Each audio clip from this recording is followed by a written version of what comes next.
Am I the asshole for refusing to talk to my best friend about his wife's affair anymore?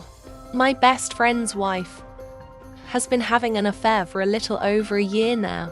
Let's call them Evan and Tina. Evan is 38 and Tina 37, and Tina's affair partner is a 30-year-old real estate attorney. Tina is a real estate agent, so they did closings together, and that's how they met. Evan discovered the affair through text messages. He took pictures of them. I've seen them. They are brutal.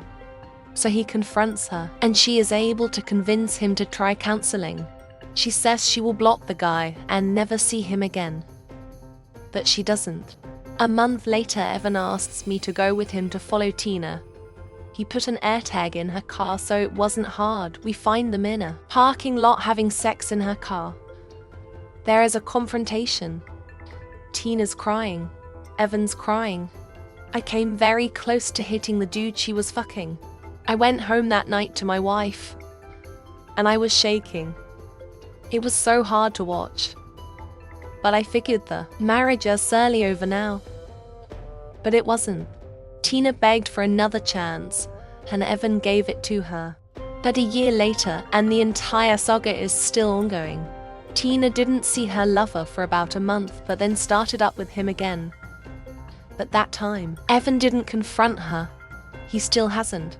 Every time he knows she's with her lover, he calls me or comes over. He drinks and cries. My wife and I try to comfort him. We tell him he has to find the strength to leave her. But he won't. He doesn't want to break up his family.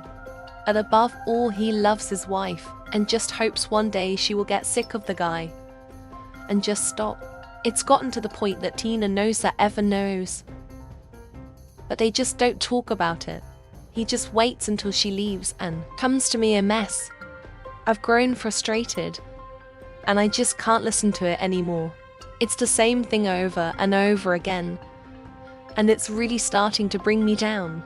I've tried talking to Tina alone. I've tried talking to her lover.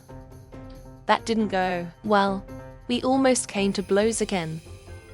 So last week, I just told Evan I don't want to hear about it anymore. I can't help him if he doesn't want to help himself. Am I the asshole?